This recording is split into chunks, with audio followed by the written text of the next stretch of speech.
This next session is our first formal research session. So we're going to hear about some specific research. And again, the idea here is twofold. Hopefully we can help the researchers to come up with some ideas of where they can take things forward. But also hopefully that we can take some of the research that they've done and think about how we can put this into our own research or our own action or our own advocacy. So we're very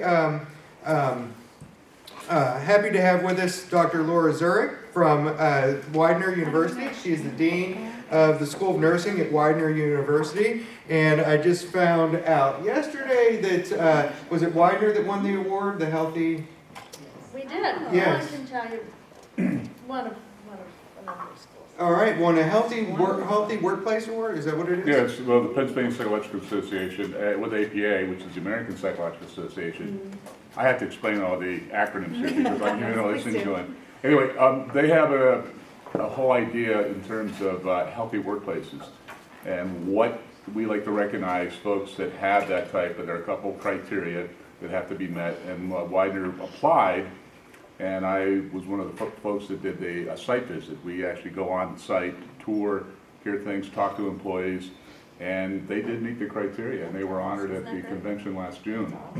Excellent. And that's under Dean Zurich's leadership. No. We got to share the wealth there. Well, that's fine. We can share it, but for our purposes, that's under Dean Zurich's leadership. So, and you know, in a field, right, nursing is one of the highest rates of workplace bullying too. So when you have a nursing institution or a nursing center, you know, you have that obstacle to overcome. So that's, I think, outstanding. And also Dr. Shelley Murphy, who is a professor at Averett University in Glen Allen, and helped me get the projector working here, so clearly has experience with that. She has a doctorate of management and organizational leadership, published her dissertation in Bullying in the Workplace, a phenomenological study exploring bullying from the witness perspective.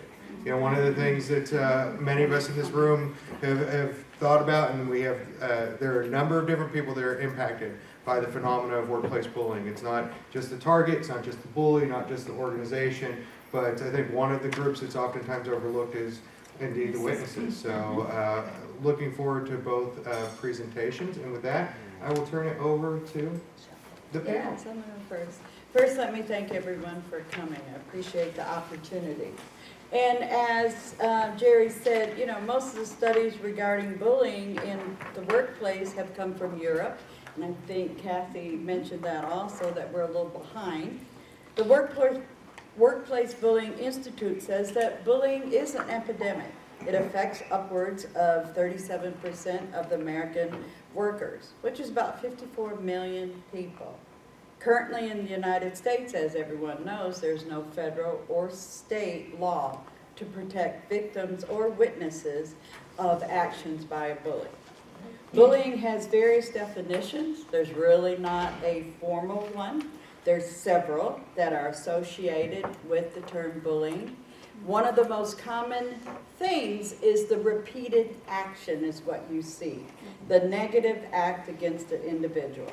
Bullies are typically aggressive, they're hostile, they're extroverted, there could be working independent. Some actions include ridiculing people, keeping a constant eye on another's work, questioning another's professional ability, spreading damaging rumors, and explosive outbursts and threats. And I'm sure there's someone in here that's witnessed that in their own workplace. Bullying not only is a form of harassment, it is also viewed as an assault by adding additional unnecessary stress. What can increase, you know, an individual's health risk? Workplace bullying is the repeated actions, and I say again, it's repeated actions. They do not stop. The health-harming mistreatment of one or more persons as the target by one or more perpetrators takes on one or more of the following terms. You got verbal abuse. Doesn't have to be that they're cursing, but there could be some strong verbal abuse, offensive conduct or behaviors, including nonverbal, which are threatening, humiliating, intimidating, in addition to causing work interference. Basically, we have sabotage going on, which prevents the work from getting done. 2003, Salem said the specific problem is that the act of bullying is linked to high employee turnover, higher absenteeism, and a decreased commitment in productivity. The problem exists. There is a lack of relevant organizational policies and controls in place that make it difficult for an employee in the United States to report bullying for the fear of being ridiculed, seen as being weak, or being terminated from their employment. I asked myself, why did I want to conduct a study on workplace bullying in the workplace? And I concluded basically that there was 4 typical reasons why individuals study this. One, they want to explore and identify the patterns or the types of workplace bullying. Another one could say to understand the leaders, the organizational leaders and the employees' lived experiences with the workplace bullying and their perceptions of bullying as an external witness. They also might want to understand the perceived impact on the job satisfaction or the organizational culture. Or they've been a bully, or they've been bullied, or they've been a witness of one of those acts. The study I conducted explored the phenomena of the perceptions and lived experiences as a witness to bullying in the workplace. And it's easy for me to question bullying behaviors and the impact prior to conducting the research that bullying actually exists and figure out who is really being harmed, the victim or the witnesses.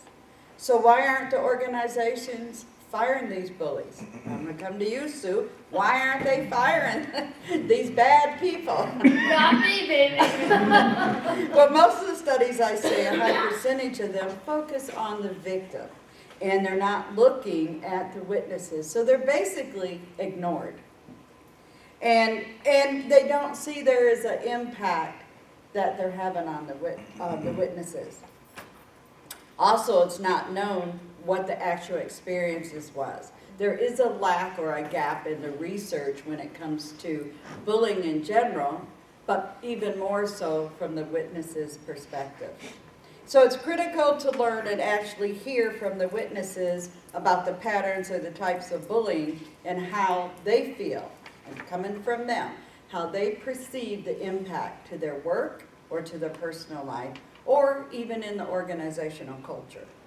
Based on my research, I didn't find any solid methods or options or models that actually would assist organizations in an attempt to mitigate bullying. We might have some policies in place, but there hasn't been anything, and again, the last, say, 5 years, that I found on the books that says, here you go, XYZ company, here's some steps you can do, try it, give us some feedback, go forth, try it again. So what I felt was missing was hearing the voices, and that's why I elected to do the study, was to be able to hear, ask questions, and find out what they felt. It allowed their voice to be heard. Some of the participants in my study, it was the first time they had talked about the trauma that they had experienced. Some couldn't get through me asking a few questions without crying or having to pause for a few minutes. One of the participants revealed that I work in a toxic and unhealthy environment, and I could describe that to you, but I'll leave that into your brain to think out what does that mean. I did a pilot study first, and I had 5 participants. It was 1 male and 4 females, 3 blacks, 1 Caucasian, and 1 Asian. 3 of them were current supervisors, and all of them had full-time employment. Age range was between 31 and 60, and all of them, all 5, had acknowledged that they had witnessed bullying. The responses were not quite what I expected. I had quite a few surprises. Yes, I have to say I expected people to be angry, to say I got a bad boss. You know, I just expected that. Or the boss is on a power trip, or they lacked decent leadership skills, which follows up to the previous conversation and the table conversation. We have to look at the leaders and how that's coming down, or how even the HR has the power to implement anything, because it's still gonna come from the top. Or we got a boss that yells and screams, and it doesn't make me feel good. So I expected those. One of the surprises, for example, is where the participants reference being on medication for high blood pressure and stress. And of course, the doctor is telling them you need to find another job. Simple as that. You cannot keep going back, into that environment, because this medication is not going to last. It's basically what she got. Another one expressed her feelings about dreading to go to work every day, where she was physically feeling ill driving to work, expressing the hate and anger she felt towards the organization. So regarding the population of the final study, I'm just going to highlight a few things. I'm trying not to bore you with the statistics. But there's a reason to understand from a small group, because the study was 30 people, but it's observations and listening. So it's a little different than someone taking a survey. And a lot of emotions were coming out during the survey. And again, I didn't expect that. But I had to at least acknowledge the fact that that could happen. Okay? So 23 of the participants, again, were full-time employees and one was part-time. 29% were males, 71% were females. The education level was interesting because 4 had completed high school and then 5 were holding doctorate degrees. And I thought, okay, what's happening? So now we're at the university level, because they all had worked at the university level. So the bullying exists everywhere, not just in the healthcare field. There were some factors that contributed to bullying that was acceptable and also enabled it. The continued lack of respect was a behavior shared by 50% of the participants. Another surprise for me was 43% said that bullying actions were via email. And it was even terrorizing to think about, what are they going to say today? What slap in the face am I going to receive today? And so the yelling and the screaming, 50% said they had experienced that along with verbal abuse. This all was acceptable behavior in their workplaces. And another surprise, 71% reported that the actions were always in front of others. So the bully had an audience. One would think that the bully would try to hide those actions, but apparently they love being showcased. So another result that I looked at is that linked to the organization's culture. 26% remarked that the work environment was horrible, it's unhealthy, it's toxic. 25% says the environment was conducive to bullying. It was accepted. It was the norm. And I'm like, what? It was the norm. It was okay. That's how that manager, actually, everybody knows that. So it was accepted and they let it go. All the way up, as well as the subordinates or direct reports. 21% felt that they could work better if they were in a positive environment. Another 21% were not happy because there were changes put in place and that bully was in control. So it highlights some of the feelings towards the organization. And again, it goes back to the leadership that contributed to the workplace bullying problems. Now, how does the organization feel about employee job satisfaction and the bullying experiences and perceptions of the witnesses? 70% of the participants shared feelings of being uncomfortable and overwhelmed, but only 33% had resentment or a defensive feeling about their job. So how do you work in an environment where you're uncomfortable or you're stressed, waiting to see what's going to come at you that day from your supervisor? So there was a constant fear, or the fear of retaliation. So thank you for the comment about the retaliation that we had on the discussion earlier. Communication was another thing that stood out in the study. The bullies actually expected the organization to communicate the rules and policies, which is telling us that that doesn't happen. The victims and the witnesses expected the action would be taken by the organization to minimize the bullying.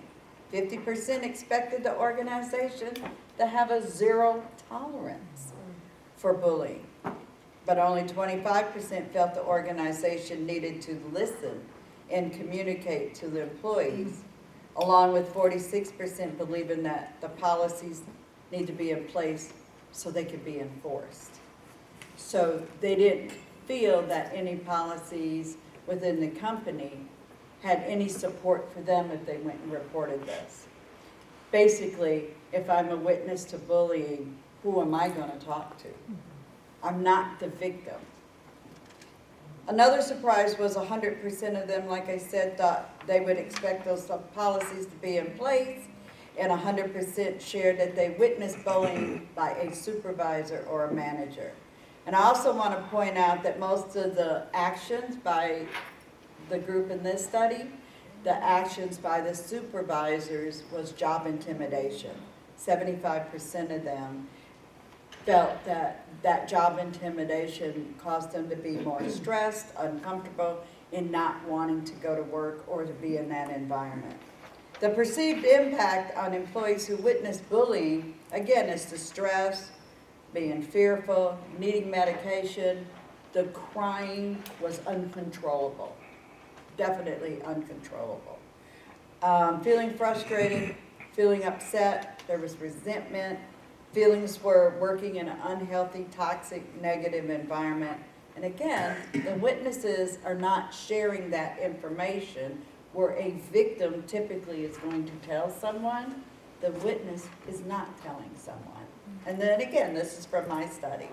So some studies reported that the impacts to the witnesses were more severe than what the actual victims had.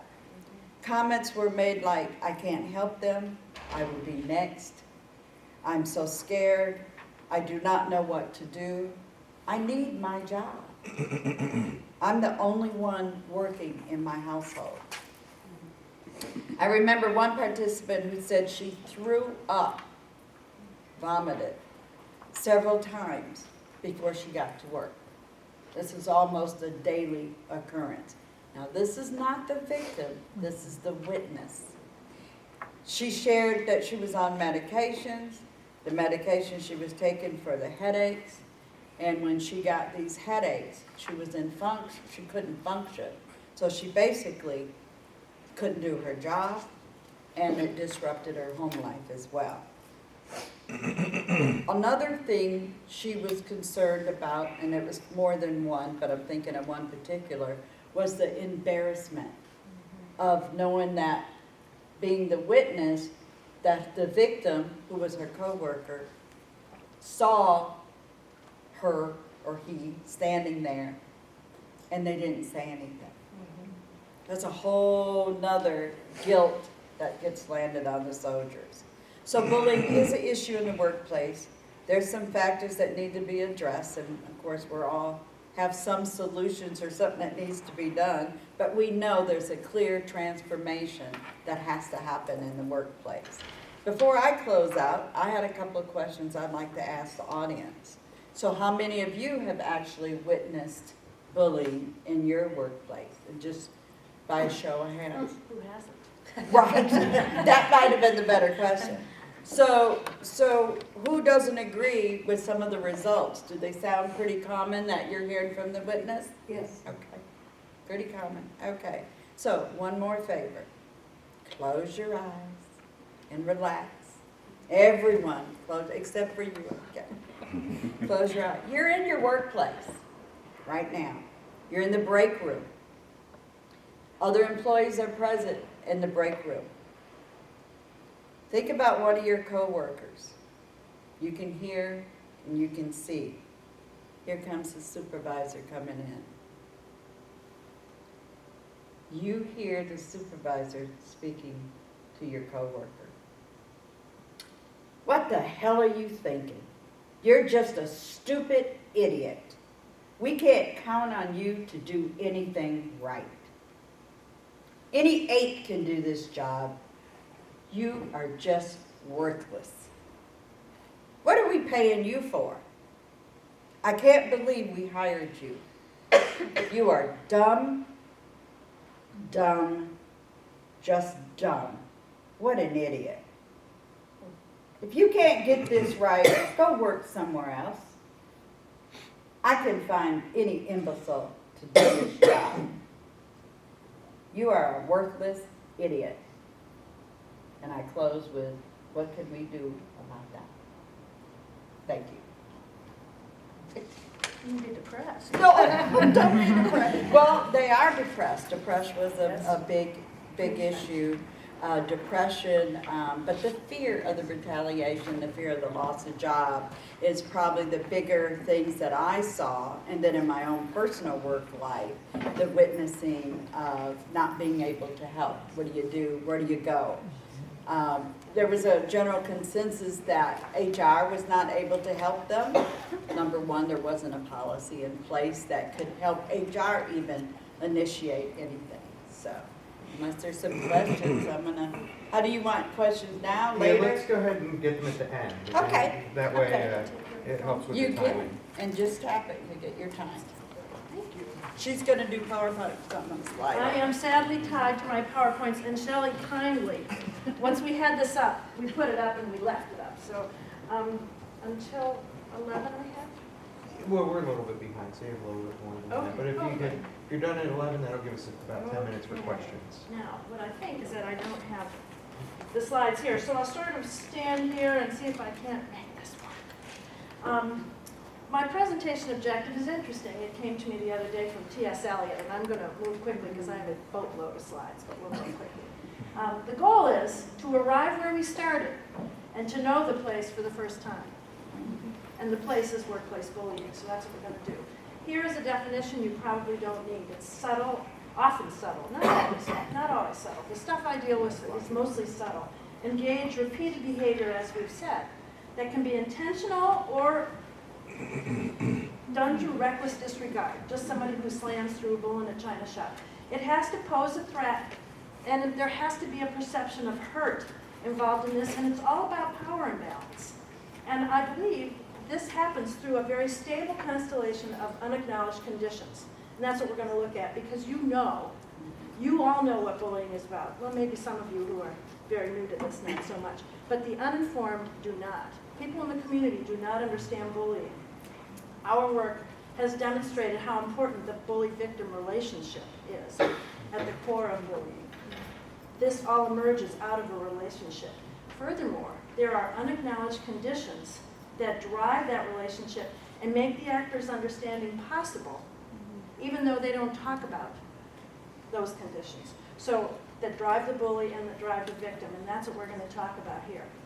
What our research has shown, first of all, is that prosody is a big piece. Prosody is what your little 2-year-old cousin, niece, nephew says, and you know what they're saying. That's a complaint, right? You didn't have to say a word, whether it's private or public. Prosody is important. Also, there's a lot of doublespeak in bullying. Sometimes 10% of what the bully says is true. That makes it particularly problematic if the union's trying to move forward, or someone else to help you. Bullies decontextualize what the victim has done. Pull it out of context and rerun it, usually so it fits their agenda as the bully. And ultimately, what bullies do is to demean and, what we found, shame the victim. Victims are shamed. Non-victims aren't shamed. They're like, screw you, I'm out of here. The victim can't do that. They're stuck and they're shamed. And then they become voiceless. These are the unacknowledged conditions that we all talk about. We've seen in our research. Shelley just described it, but we haven't much addressed them. So that's what we decided we would do. The first thing we looked at is the global role of brain physiology in bullying. Now, here's the thing. Your experience is the experience. Your experience is the only one you know. As a matter of fact, we can't even tell. I look at Shelley's teal scarf, I would call it. We don't even know if we all see the same teal. We do not know. And there isn't any way to figure that out. So Sontag in '66 said to interpret is to set up a shadowed world of meanings to turn the world into this world. So you're at the middle of it. And it's your brain that's driving your behavior. It is wired to make sense of the world, period. That's its job. It looks for context to make that sense. And unfortunately, some of that context is what's going on around you. Subtle acceptance or subtle rejection and history. We're going to come to that more in a minute. You see yourself in the way that you've been brought up. So that's where we're headed now. What no one really says in context. Prosody. Your brain hears someone give you a funky message and it says, what? Is that what she meant to say? Was that an insult or am I reading into this? I'm not really sure. I'm not clear at all what it is. And your brain has a very hard time when it gets confused about that. Here's an interesting example. There's a wonderful paper. It's in the hospitality area. Got any hospitality people here? Got anybody who works in a kitchen? Ah, I'm going to swear, and you, maybe you can say. So the chef says to the sous chef, plate that fucking fish. Right. And the sous chef says, yes, they love me. I'm part of this culture. And the other sous chef says, I'm out of here. They don't talk to me like that. Have you seen it? Definitely. They don't talk to me like that. So the argument was, when they went back to this guy who was a victim, they said he just didn't seem to understand the banter. It's not our fault. He didn't get it. Interesting, isn't it? Now, we get back to the history piece. History grounds our personal and lived definitions, and it constrains the way we see what's going on around us. I'm a big Heidegger fan. Now, interestingly, anybody know Heidegger? Oh, yeah. We love Heidegger. Do you know that Heidegger was a Nazi? With a Jewish mistress who probably wrote his stuff. Hannah Arendt probably wrote his stuff. So it's very difficult. The Catholic Church is kind of, yeah, we're into Heidegger, but not exactly, because he was a priest as well. So, but Heidegger said, or maybe Hannah Arendt said it, in its factical being, any Dasein, that's their being, and he's all about being there, any Dasein is as it already was, and it is what it already was. It is its past, whether explicitly or not. Unacknowledged conditions. You are your history, and you see it through your eyes. And if you've been bullied, it's hard to see it any other way. Early family experiences figure in the way you make up the world, and we're actually doing a study right now. We're asking nursing faculty, as a matter of fact, what sorts of family dynamics go on in the workplace.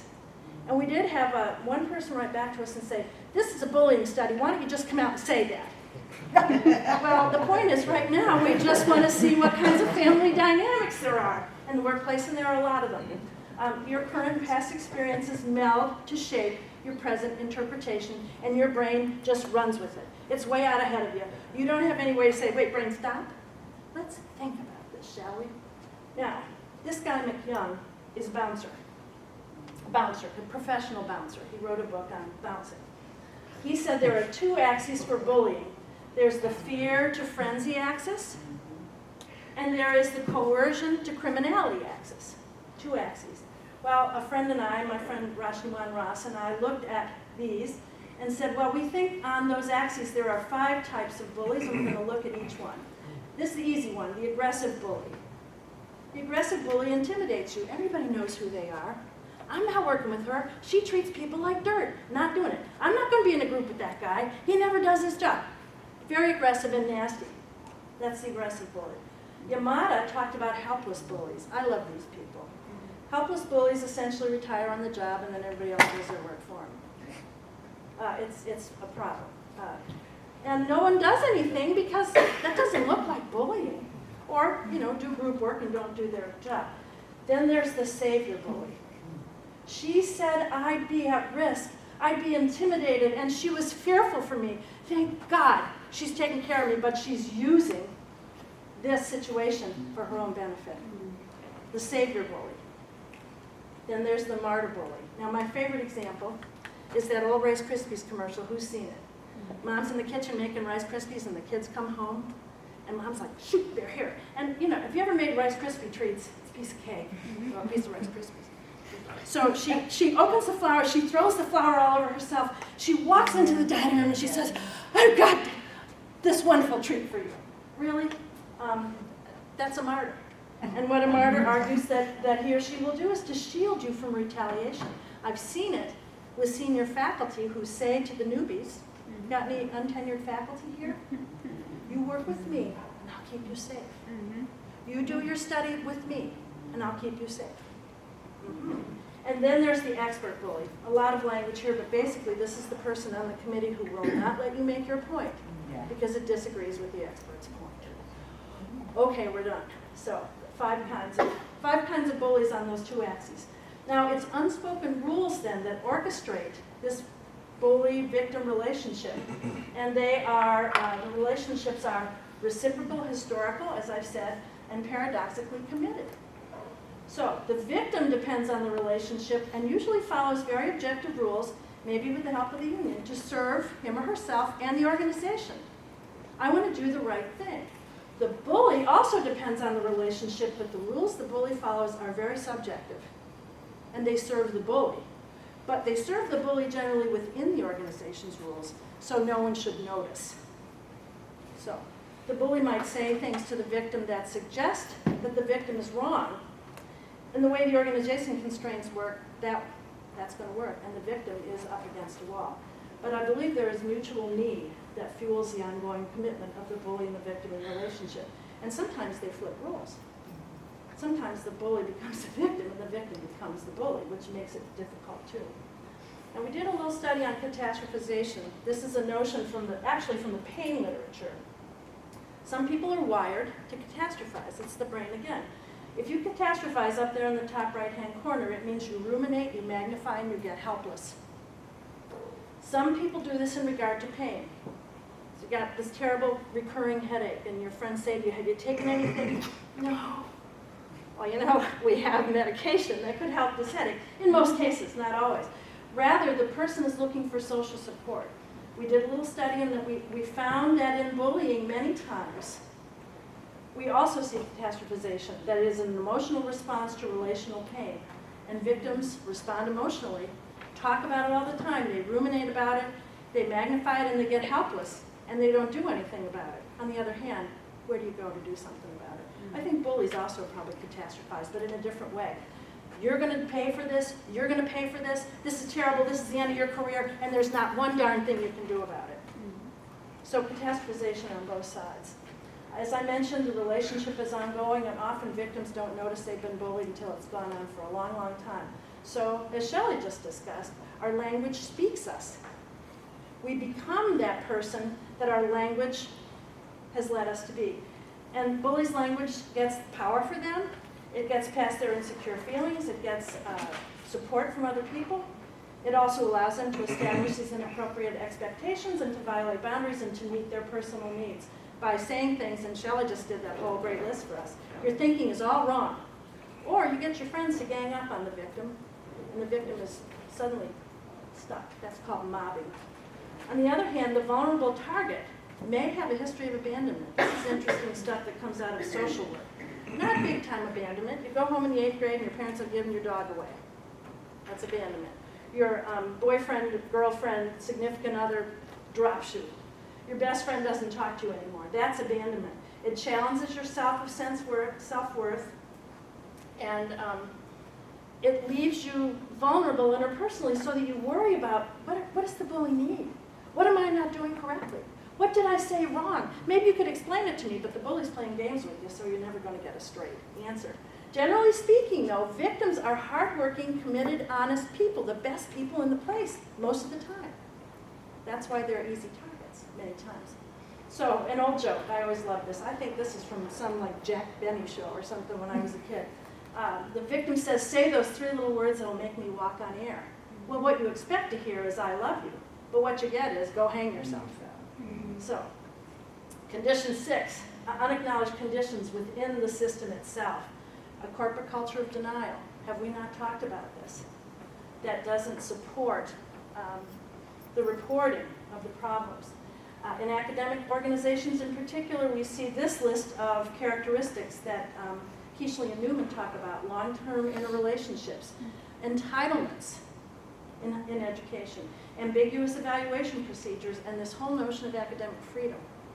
I worked with someone when I was in Ohio who did his dissertation on the notion of academic freedom. It's grossly misinterpreted. And then the very struggles, for those of you who are students, you don't know this yet, but when you become faculty and you get on the tenure track, the struggle every day with, am I going to get tenure or not?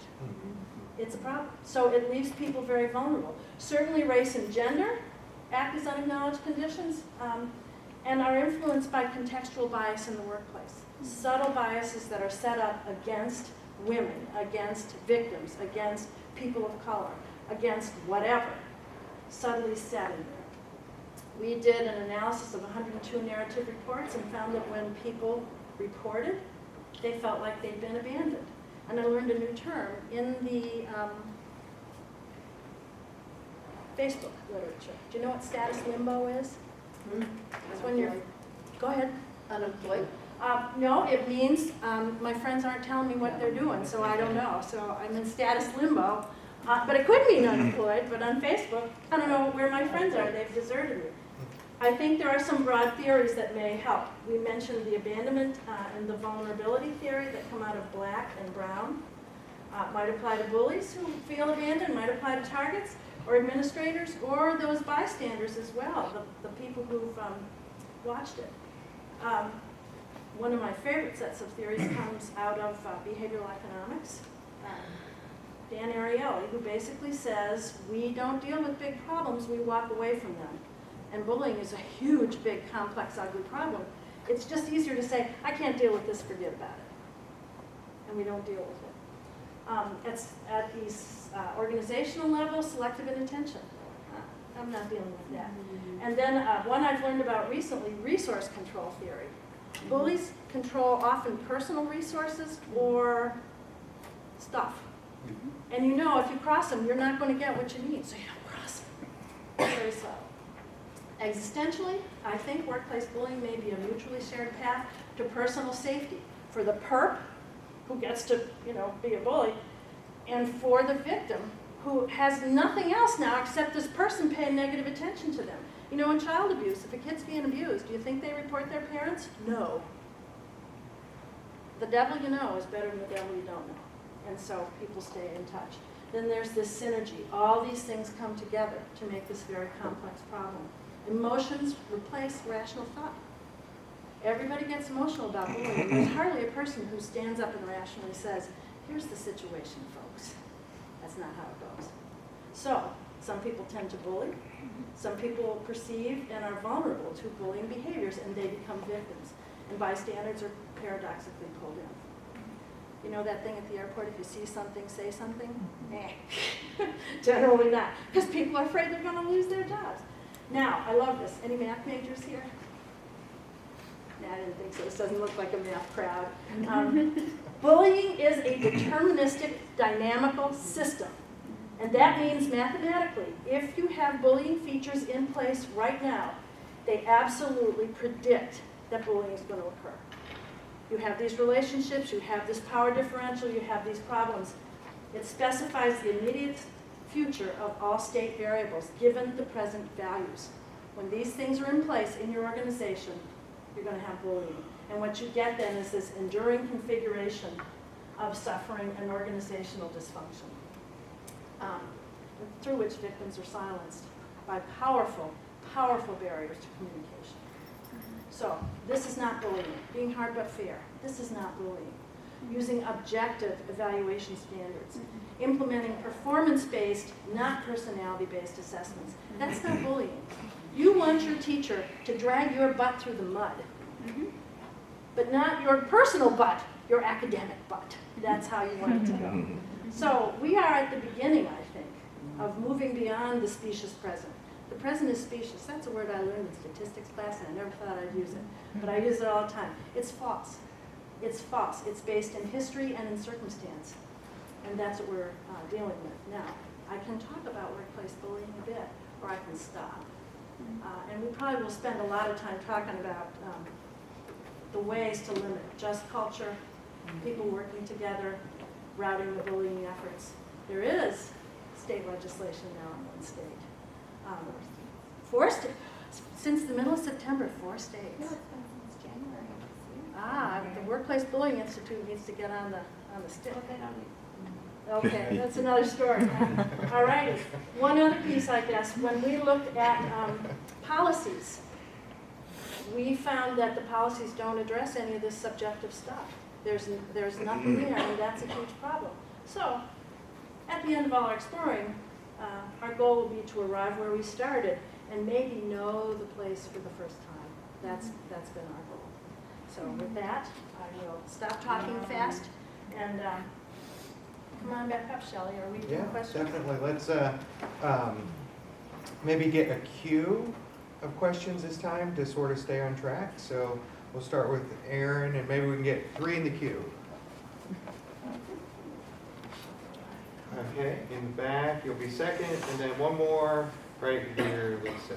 So Aaron, go ahead. Just for Laura, because you did a great job, but it was very quick. I can get them to you if you're interested. Well, just you said that bullying is more likely when certain circumstances are in place, but I missed what they were. If you could just briefly touch on the things that are. When you've got someone who needs this relationship, I can get them all to you, Aaron. It's all of those things. When your history drives you toward, when you've got someone who wants to be aggressive, when the organization turns a blind eye, all of those unacknowledged conditions. In fact, I have a little QR code that I'll stick on the back of my business card if you're interested in the references, and the slides aren't there yet, but I'll get them in there. You can just go to that spot and there will be. Sure. I was just curious, what were the other 2 states in September? Utah's had a law in place since January of this year. Utah's law requires that government agencies receive training on workplace bullying and civil work environments in alternating years. So kind of like the California sexual harassment law, but it's only for government agencies. So Utah's one. Nevada's had a law about workplace bullying in place for several years actually, but theirs is only for adults in the school system. So in Nevada, they updated their school age bullying laws, as many states have. And Nevada was smart enough to say there's a very specific line in there that says adults are also prohibited from bullying. So if you're an adult in the school system in Nevada, there's a law for you. And then California and Tennessee. So those are the 4. And then Lisa. Shelley, I wanted to ask you something. You mentioned that some of the bullying in your study took place by way of email. Yes. Was that, did you find that to be a one-on-one targeted, or were cases where people had a reply all, or more than just a couple of people identified in the 2 window or CC, more people engaged or targeted by this bullying? It was both. And it started off with a couple, it was individual targets, and then supervisor was replying all. And there was demeaning statements being made, and actually targeting an individual on what they didn't do right in the reply all. So you actually had a paper trail for that? Yes, yes. Huh. Thank you. Yes. So it was interesting to see that, and with the technology, we know there's going to be all kinds of different things coming up from our cell phones, from recording, Right. you know, besides just email, because the technology is just, there's cameras everywhere, so things There's are. one there. Yes. And So we're streaming it's going to live. be interesting, where this goes and what can we do about it. Because that employee has a paper trail of what they did, Right. but now they go to HR and says, there's really not anything to address that. Or we can talk to them about that, so. Nothing was gonna happen. It didn't happen with one individual. Well, and especially if it's subtle. If Yes. it's aggressive, you can call it harassment. Sure. But what do you do for the person who just subtly slips those nasty comments in? And they're doing it on purpose. Oh, sure they are. It's an intent, definitely, to cause harm to an individual, so. Thank you. I think we have time for one more cue, if there are a couple other questions.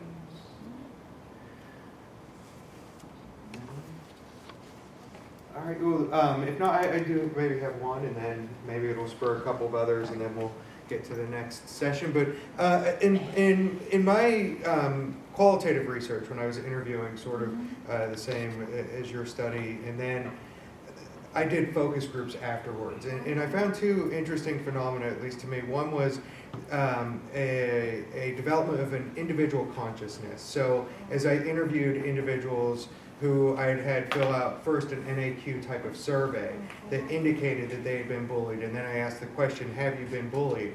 And most of them had answered no. But then as I went through an interview process with them and asked about events, there seemed to be this consciousness arising where they all of a sudden realized, wow, I've been at least mistreated at work, and then maybe getting to the level of calling it bullying. And then, so I saw that consciousness, and then at the focus group, what I saw was sort of a different phenomenon where individuals and I did several different focus groups, and in all of them, it would be that they would hear other stories and they would get upset about the other stories. And then in essence, they would sort of form this sort of class consciousness where we're sort of like, hey, we're all going through this and this is terrible. And what you experienced was so much worse than mine, but I'm in there too, and we all need to work in this together. And I'm wondering if either of you have seen sort of those same types of phenomena, or maybe something different or related, or whatever the case might be. Well, for one, a couple instances that are coming to mind based on that is that the wife encouraged the husband to do it. He didn't think it was bullying. And so, but the effects of what he was going through, and she happened to be a nurse of mine, and she's telling me about this, and I said, oh, I'm going to be doing this study. And so she said, my husband, he has to get this out. He has to talk about this. She said, I don't know how to help him. Yeah. But they didn't call it bullying. Yeah. They had a bad boss, basically a jerk. Yeah. And it was just all the classic, every one of our lists are going to come up pretty much with the same things on it. And that's what he was experiencing. And people take emotion differently. And he took it to the fact that he had trouble making it to work every day. And he hadn't been able to find another job to just get out of that situation. So again, number one, you got to recognize you're being bullied. So you got to understand what it is that's happening to you. And those ramifications that are coming are impacts to how you're trying to function normally, if. So, I don't know if you'd seen anything. Similarly, I think it's those unacknowledged conditions and the past life experiences that leave you to say, I'm not worthy. And I chuckled yesterday. You may have seen it in USA Today. There's Marty McFly Jr. Oh, yeah, because the anniversary. Being bullied. And his father, remember, when his father was a youngster and Biff wanted him to do his homework, he knocks on his head and says, Hello? that's right. How am I supposed to turn in my homework with your name on it? Yeah. So, and I'm not worthy. So I'm not being bullied. I'm not. So I think that's how that consciousness develops or doesn't. Okay, so I think your hand was up again, and then we'll go to Emily, and then Gail, and then we'll take a quick break. For anybody who's doing qualitative research in this topic, I tend to do it from a more quantitative end. Are you finding when you're interviewing your participants, much like when I've worked with folks who face sexism, racism, what have you, they don't want to own what it is because now I'm aware, I'm no longer theoretically socially ignorant, which means now I have to take action, I have to pick up the sword, I have to fight. So it's better for me to ignore it, to have a bad boss. So you're all finding, and Absolutely. And do you find through your study that in some ways your interviewing with them in some ways becomes, I think I heard you say that, an intervention for them. And I've had people say in First time they were able to talk about it. Yes. Besides with their partner or spouse or whatever, but a whole lot of emotions. And I can imagine people that are even in this room right now that have experienced bullying or the witnesses, this dialogue is probably drumming up some things, you know, that had happened that you might have put away for a while. So it's difficult.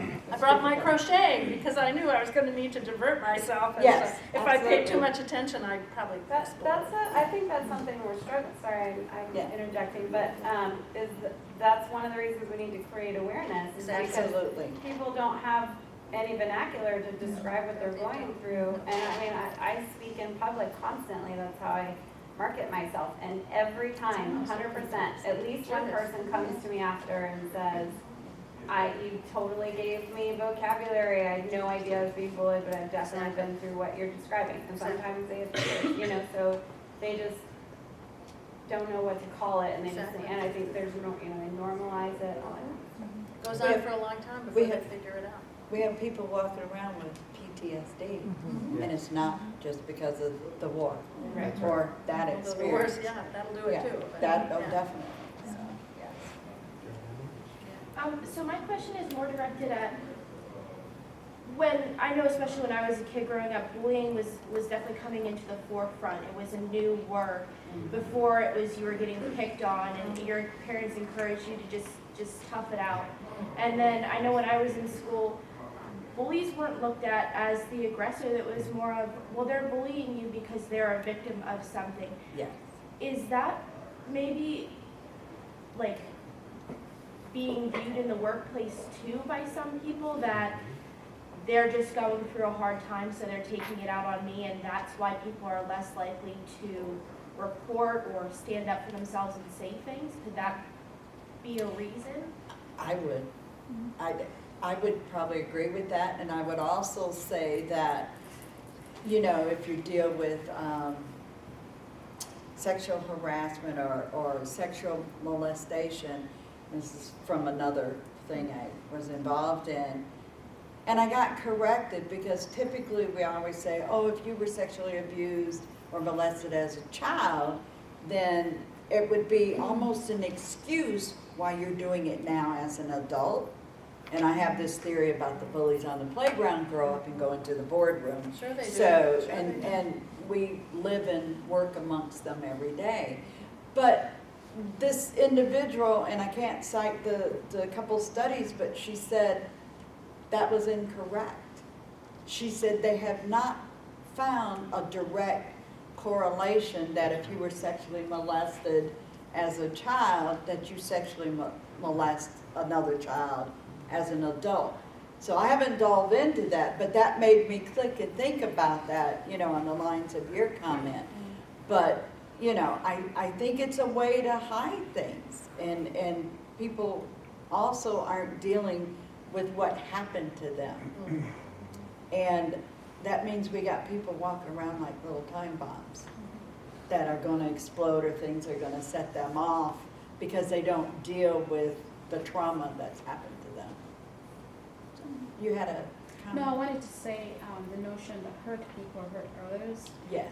is very much at play in the workplace. And there is research now that demonstrates that oftentimes the recipients of the bullying behavior sympathize with the bully. Yes, they do. Try to Yes. explain it away Yes, and they say, do. well, that person Almost must an have been hurt excuse. Yeah. or must have gone through something painful Yes, and mess, so exactly. that's why they're Exactly. exuding this. So yes, just to answer that question. How many cheeks have you got? How many times can you turn another Right. cheek? I don't have enough cheeks. So, yeah. I would just add to that, Emily, too, interestingly enough, when you asked that question, I had to think about a couple of clients that I've had as a plaintiff's attorney, and when I've spoken to HR managers in those cases that were on the defense side, that they did tend to bring that up. Now, as a plaintiff's attorney, I was like, cool, good, give me an excuse, now you're admitting the behavior at least.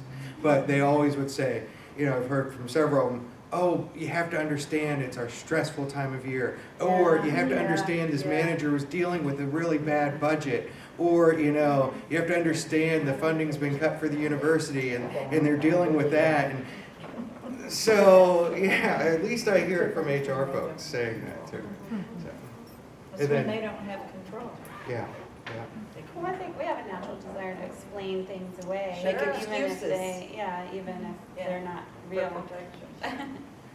Well, it kind of popped in mind when you were saying you have to look at their history, how their upbringing was. And it popped in mind where I've seen parents with their teenagers that maybe aren't able to hold down jobs. They're having a hard time in the fast food and they're leaving. Well, the boss didn't like me, or they'll come home and say to, my teacher is just being this or that. My teacher's not, and the parents not recognizing that there could be, this is part of a history. They're saying to the children, you're just lazy, you gotta get back in there, you gotta stick to it, you've gotta do that. So then here you have an employee that's being bullied, and in their mind, mom says, Yes, or exactly. dad says, It goes back to your. I gotta be tough, that it's my fault, Exactly. that I'm not being perceptive enough, I'm not meeting that person's needs. And I think as, I do the role of HR, and sometimes it is very, very frustrating because I can't accomplish if I don't have the support. I did have, in one great organization, I had a wonderful person that came in and said, we've got a problem, I need somebody in here. You've got an open book, go in there and do what we need to do to change the culture, because the culture was a bullying culture. And that's one, and I got spoiled. Now everywhere I go, I want that same, I want that same. But you just popped in that sometimes to get past that person to feel like they can go forward, they can complain about it, is having to understand they may have in their mind that, well, I'm deserving this, that it's my fault that this is happening. So that's why they're not going forward. They're not really pushing. They're not willing to be the, as we say, the brave person that steps forward. You know what you made me think, Gail? We did at one point, I was working in a place, it was not bad, but there was a good bit of bullying going on. We used poetry as an intervention. Totally unexpected. And as I sat there, I thought, oh, why did I do this? I shouldn't have done it. It's going to be awful. It was a miracle. Because people had a vehicle to get it. And so every week then, people would come down and put a line. We had a drafting table, and they would put a line on a sheet of paper. At the end of the week, I'd tear it off, roll it into a poem, and send it out to them. It changed the way we do business. Yeah. More than info. People don't need info. They need to reconfigure. Sure. Yeah. Yeah. So. All right, great. Okay.